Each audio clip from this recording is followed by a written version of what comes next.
Quais vão ser os próximos passos agora que Jair Bolsonaro e mais 7 aliados se tornaram réus em uma ação penal? A gente tem uma arte aqui para mostrar como funciona esta ação que vai envolver Jair Bolsonaro e ex-ministros, ex-comandante da Marinha, entre outros, lá no STF. A ação penal está aberta agora, começa a tramitar e, com isso, há uma fase de coleta de novas provas. Aquilo que a gente já estava falando aqui com os nossos analistas. O que foi apresentado pela Procuradoria-Geral da República, com base na investigação da Polícia Federal, é convertido em provas. Mas outros elementos de prova podem ser trazidos pela acusação, assim como as defesas podem tentar invalidar estas provas apresentadas pela acusação. Também a oitiva de testemunhas. Lembra que quando a gente trouxe a informação das alegações, das defesas de cada um desses agora 8 réus, eles faziam uma lista de pessoas que queriam que fossem arroladas como testemunhas? Por exemplo, Jair Bolsonaro colocou o governador de São Paulo, Tarcísio de Freitas, que diz que sim, está disposto a testemunhar em favor do ex-presidente. É esta a lista de testemunhas que podem ser ouvidas e que a acusação também pode fazer indicações. Os próprios réus vão ser interrogados, eles têm o direito de falarem e se defenderem por própria voz das acusações que lhes são atribuídas. No caso aqui, são 5 acusações contra cada um dos 8 réus. E aí, por fim, se tem as alegações finais da Procuradoria-Geral da República, da defesa de cada um dos réus, para que daí sim a primeira turma do Supremo Tribunal Federal se reúna e faça o julgamento propriamente dito, se absolve ou se condena cada um desses réus.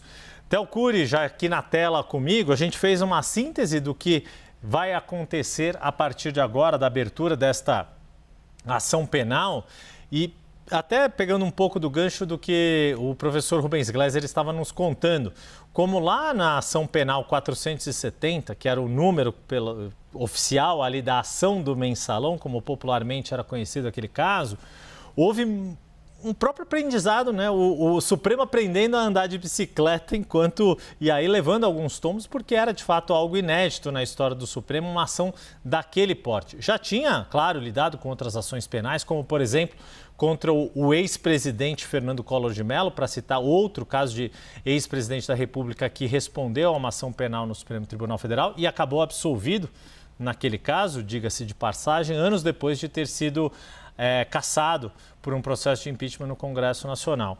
Mas o que a gente parece ver, diante do que aconteceu ontem e hoje na primeira turma, é que há muito mais organização, há muito mais coesão dos ministros para fazer o processo andar, seja lá qual for o desfecho, o veredito que vai ser dado em relação a cada um desses réus. Sem dúvida.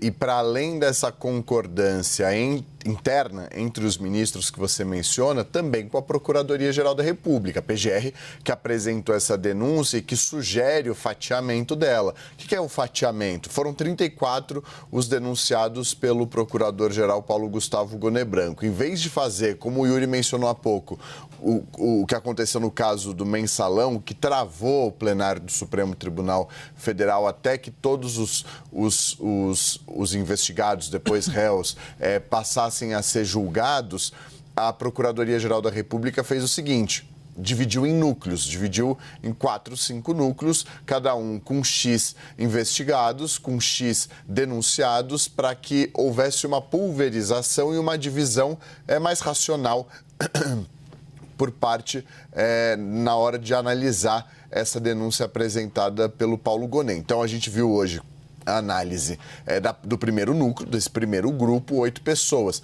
A partir da próxima semana haverá um novo julgamento, depois mais um outro núcleo e assim por diante até completar esses 4 núcleos que foram divididos. Então houve um consenso ali, não só entre a acusação e quem vai julgar, mas também entre os julgadores de que esse seria o melhor modelo. E hoje, vendo esse primeiro núcleo, isso se mostrou, de fato, viável, levando em consideração o tempo de manifestação dos advogados, o tempo de manifestação do procurador-geral, o tempo em que cada ministro vai gastar ali para conseguir expor o seu posicionamento, de que maneira pensa com relação a cada acusação feita PGR. Então, o tempo mostrou que foi importante, né, essa racionalização e essa logística, né, Yuri? Você menciona, por exemplo, o caso do mensalão, serviu de lição. Então, o Supremo, julgando os casos, ele vai aprendendo o que serve e o que não serve, qual que é o modelo ideal a depender da quantidade de pessoas envolvidas. Você vai se lembrar, por exemplo, esse caso do 8 de janeiro, a PGR denunciou milhares de pessoas. Essas milhares de pessoas não conseguiriam ser julgadas pelo Supremo, se não pelo plenário virtual, senão ia pegar uma quantidade de dias para julgamento e ia travar também o plenário virtual do Supremo Tribunal Federal. Então, justamente por isso, optou-se por analisar essas denúncias da PGR, depois as ações penais. Isso, obviamente, nas turmas, por conta, eu fiz menção ao plenário virtual, mas a turma virtual, tanto a primeira quanto a segunda, podem também fazer esse julgamento para facilitar. O plenário virtual, o julgamento do 8 de janeiro começou, você vai se lembrar, no plenário do STF, depois migrou para o virtual por conta justamente o Supremo queria mostrar o início do julgamento de um dos homens que participou ali da invasão aos prédios públicos, e depois disso migrou-se para o virtual. É o Supremo aprendendo com os dias andando e os julgamentos acontecendo. Deixa eu botar a Basília Rodrigues na nossa conversa aqui, Theo. E, Basília, também um pouco nesta toada do quanto o Supremo, como toda instituição pública, ela vai mudando os seus comportamentos ou aprendendo a fazer o seu trabalho de uma forma mais efetiva.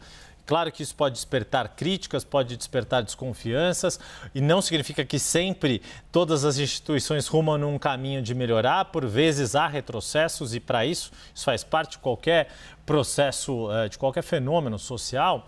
Mas queria um olhar teu em relação a como as defesas têm visto esta forma de atuação do Supremo Tribunal Federal, neste caso específico, nesta futura ação penal, agora com denúncia aceita, que está para ser aberta e que vai levar ao banco dos réus Jair Bolsonaro, alguns ex-ministros do seu governo e aliados próximos. Olha, sabe aquela música vai começar a brincadeira, tem, é por aí. O jogo só está começando, literalmente, apesar da gente estar há meses, até anos, falando sobre este caso. Na prática, agora, o tribunal provou que não eram ilações, eram indícios. Agora vai ter que mostrar que são provas e não somente indícios, porque ninguém pode ser condenado a nenhum tamanho de pena com base em vestígios, suposições, indícios. Vai ter que provar. Por isso que a delação de Mauro Cid perde força, porque vai ser muito mais exposta ao longo desse processo, né, que começa agora, em que prova por prova, item por item, vai ter que ser evidenciado para de fato justificar a condenação de alguém. Não importa o nome que a gente esteja apontando aí entre esses mais de 30 denunciados e agora 8 réus. Eu listei aqui, Yuri, algumas fases que a gente pode esperar daqui para frente.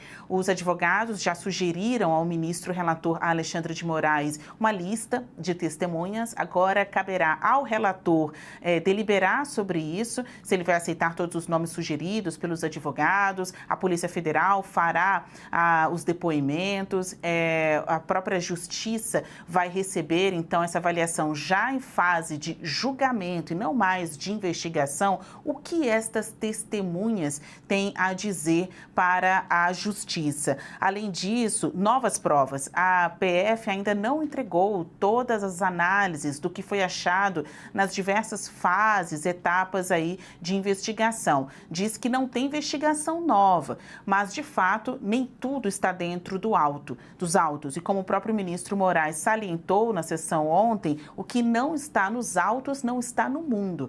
Então, a PF precisa fazer essa formalização das provas, isso vai ser compartilhado com acusadores e defensores, e aí sim, entrando nos autos, entra no mundo jurídico, e sobre isso os acusados, agora réus, poderão responder.